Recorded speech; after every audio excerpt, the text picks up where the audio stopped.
amazing. This turnout. First of all, thank you for all for coming, especially in terrible weather, for coming to Bobbi's wake. At least that's what they used to call it in the good old days. Drinks are on me. Just drive home safely. Thanks especially to Betty Gray and Bob Gray, to Jeanette King for putting together this fabulous slideshow, and for setting for Mary and Glenn Garfien, for Maury Bird for all of their emotional support. I thank you very much. I love you all, and thank you Medicare for paying for all of this. For a very long hospitalization.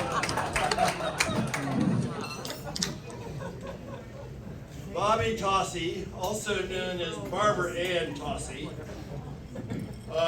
was the most important person in my life, no question. We both contracted a very nasty and rather obscure respiratory virus during our recent trip to Stockholm. It was not RSV. It was, for those of you who care about this or are curious, it was a simultaneous an entovirus and adenovirus, whatever that is, with no known treatment. I recovered from it after about a week on oxygen. Unfortunately, she didn't. She died February the 2nd after a very long hospitalization. Guys, I loved her very, very much. We were married 26 and a half years. Had a truly wonderful life together. Okay, what was her life like? She was born in 1939 in Minneapolis, grew up in Southern California, Santa Ana. Her father, John Chomey, was professor, authored 2 books on tax law. She went to Berkeley. Go Bears. I was told by her one must say that. Whoever one mentions UC Berkeley. She got her bachelor's in accounting in 1965. She became a certified public accountant in 1971. While she was a student at Cal, she met Lloyd Tosse on the Cal Stanford game rooting squad. Go Bears. He was also an accounting major there, and they were married in 1960. They had 2 sons, David and Michael. David,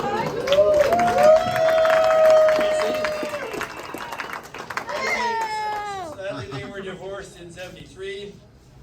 But after that, she set up a business in home accounting firm doing tax preparation. She amassed a very large number of clients, all of whom became or started out as very close personal friends. Many of them are here tonight. Thank you for coming. Okay, 4 of her major clients you're all quite familiar with, for whom actually she did for free, were Berkeley Yacht Club, Berkeley Yacht Club Race Committee, which was a significant non-trivial effort, Berkeley Yacht Club, Pacific Yacht Club,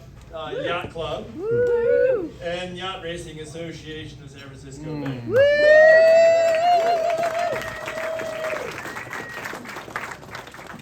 Okay, Bobbi and Lloyd joined Berkeley Yacht Club in 1971. She learned how to sail with Lloyd on their Columbia 26 Altair. Lloyd eventually went on to become Commodore of Berkeley Yacht Club in 1977 and 1978, 2 years. And Bobbi then became Commodore in 1993. Yeah, Bobbi. Hey.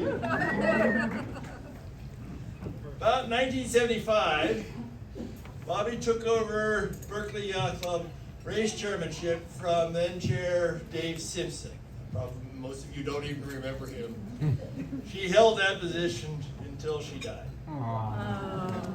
She was very, very good at it. Yeah, she was. Yeah. She also revolutionized women's racing. Yes.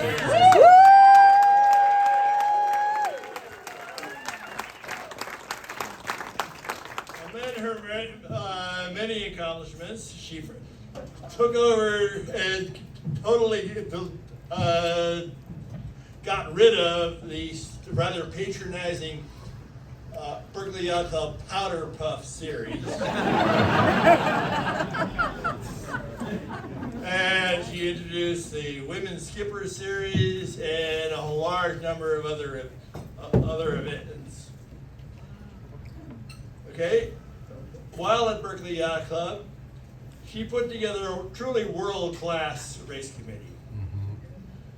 During her tenure as chair, she absorbed Metropolitan Yacht Club of Oakland, also known as MICO, their race committee when that club folded. She brought in Kurt Brooks, Bob and Betty Gray, Tom Tesler from MICO. She was solicited by a lot of other clubs. She became principal race officer at the founding of Pacific Cup Yacht Club, 1980. I went with her personally to Willy Willy, Kauai, help her run the finish line in 1980. While we were there, we lived out of a camper shell and slept on the beach. She maintained that position of Pacific Yacht Club race board of directors until she died recently. In recent years, her health started to fail, and she could no longer, unfortunately, get on a boat. But nonetheless, she very smoothly and seamlessly handed over and transitioned the race committee chairmanship to Mark Bird. And thank you, Mark. There you are. And we continue to help him out with all the onshore activities of being. Is this strawberries? We get back to her home life. In the early 70s, her closest friend and neighbor was Sally Green, who lived across the street. Sally and Bobbi and their 4 daughters, Kimberly, Rebecca, Mary Margaret, Janine, 2 Tosse boys, Michael and David, who are here, all became a very large, very close, extended family across the street. They would come across the street, swim in the pool, and all go sailing together. She, after her divorce from Lloyd in '73, Bobbi and Sally decided they needed a boat and bought a Coronado 25 Nerissia. They cruised it and raced together. So how did I fit into this picture? Okay, my first wife, Marilee, and we joined Berkeley Yacht Club only a few months after Lloyd and Bobbi. We had a 39-foot Rhodes sloop named Synergy that I was racing here. It was a beautiful boat, looked and sailed very much like a 12-meter. It also leaked like a sieve, especially when you heeled it over one impressive sail. Then it really leaked like a sieve. Okay, so we pumped a lot, especially on the weather legs. But I digress. Then one fateful night, Bobbi and me, went on a midnight moonlight marathon madness race. with Peggy and Toby Hickman, and Bobby, and I think Sally was out there. Late that night, after the race, we came back here to Berkeley Marina, went home tired, the bilge was still full of water. Unfortunately, the automatic bilge pump failed during the night. Next, boat sunk in her sleep. I don't know, there really is some pictures here on the slides. Okay, so Peggy and Toby and Bobby and Sally and the whole extended Tosse Green clan came down, and over a period of about 3 to 4 days, we raised her. And Synergy was racing again in less than a month. So, all this at the same time, I was as a postdoc at UC Berkeley doing experiments testing quantum mechanics. Okay, so I don't have anything else to do.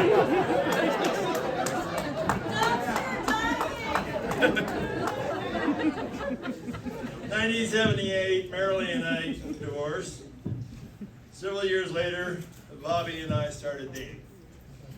Started out as part of being on her race committee.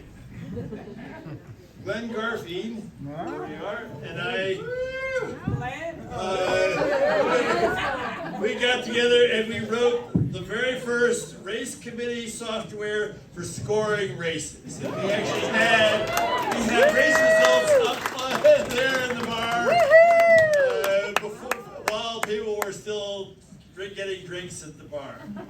Nobody had ever done that before. That was on her Apple IIe. Which she bought actually for doing accounting software. Okay. We started cruising and racing together. She mostly cruised, I mostly raced. So we made a pact, so-called pact, okay? She would teach me how to sail, how to cruise, and I would teach her how to race. During that time, we were also playing music. Peggy and Toby, Sally, Bobby, and I all got together during cruises and played. I played the 5-string banjo rather poorly, I think, and occasionally played the guitar, and the rest of them all played guitar. I use that as an analogy. And Bobby and I were cruising together. I would be out there tweaking all the sails. She kept wondering why. She asked me, "Why? We were only cruising. Why are you doing this?" And I responded, "When I look at a sail that's out of trim, it's offensive to the senses." I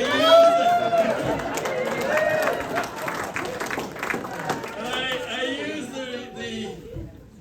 the analogy. I said, okay, it's sort of like listening to a guitar that's out of tune. And do you have a cruising guitar that's out of tune? Or a racing guitar that you keep in tune? Believe it or not, she believes that lame analogy.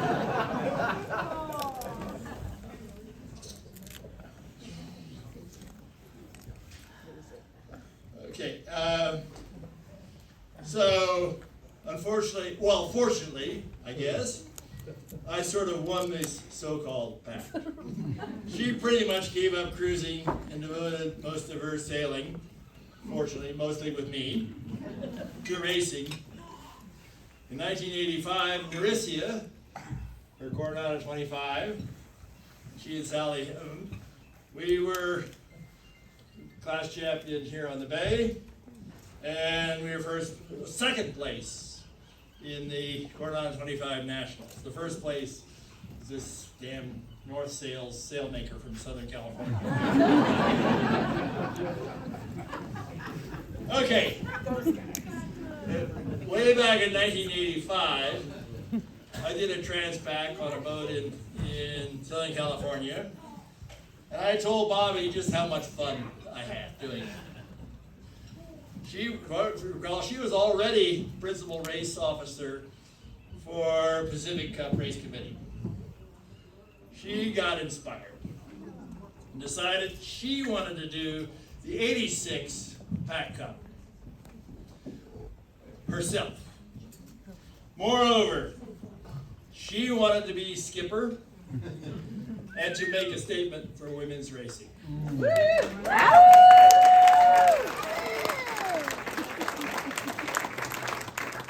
I agreed to support her in this effort, and I would be her navigator. Actually, in those days, being a navigator was a little bit trickier than it is. GPS didn't exist. Hawaii Moran chain was totally useless on any approach from California. Full-on celestial was it. That was the only way you're going to find the finish line in Kauai. The race then went to now Willy Willy in Kauai. Fortunately, I had the skills, and so she agreed to hire me on. For the race, mostly she, chartered the FAR 36 Sweeticoli. Many of you familiar with the boat? Still racing? Amazo. We were first in class in IOR and first overall.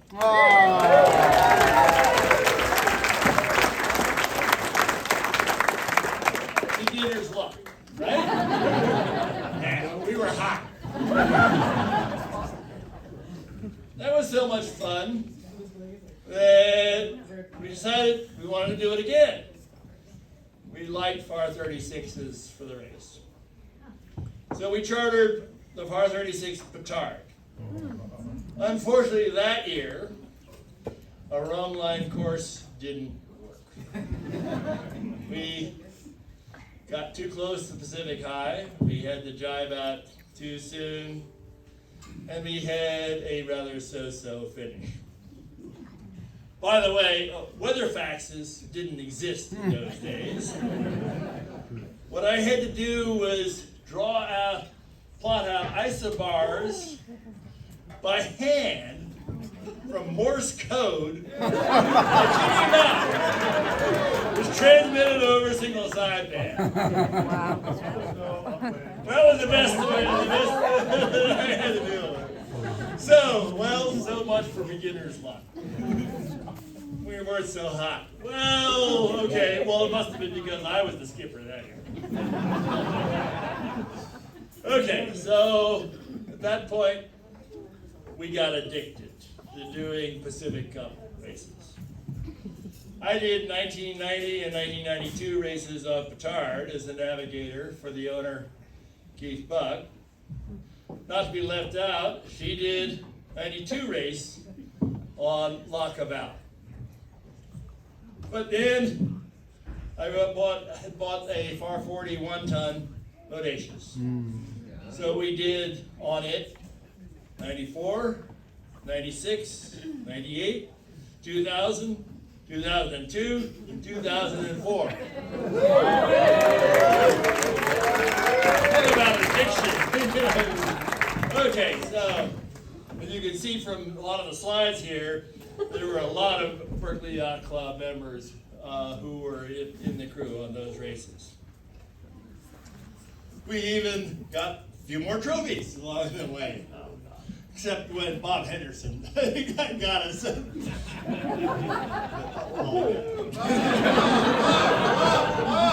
Okay.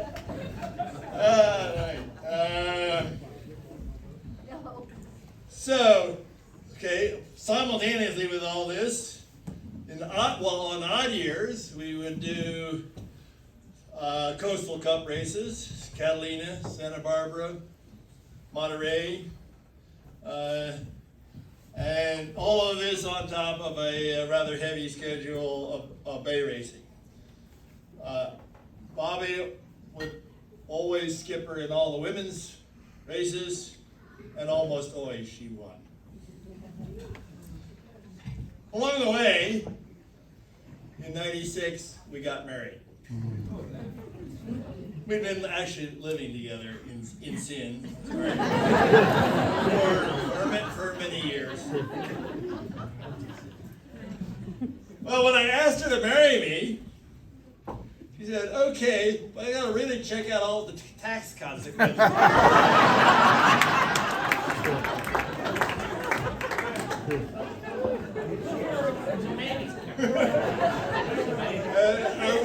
Our wedding was at our house in Walnut Creek, and our crew all got together and bought us a new number 3 gin. So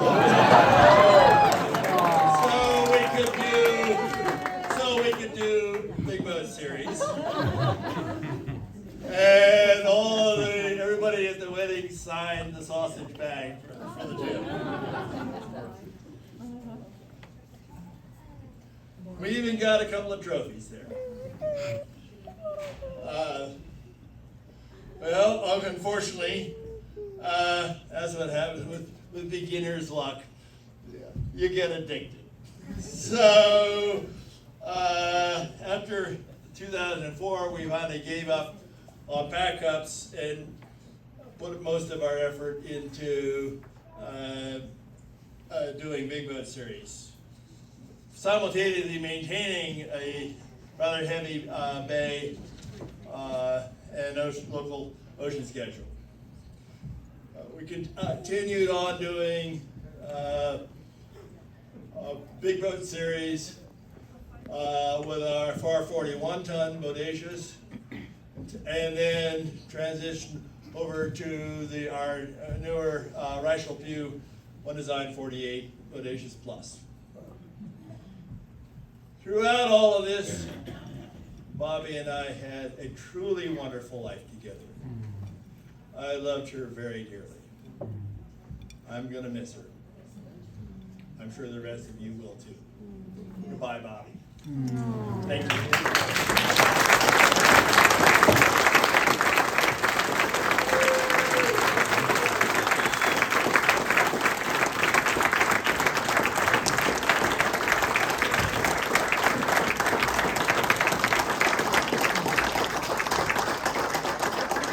You're right, John. We will all miss her. The next person who would like to say some words about his mom is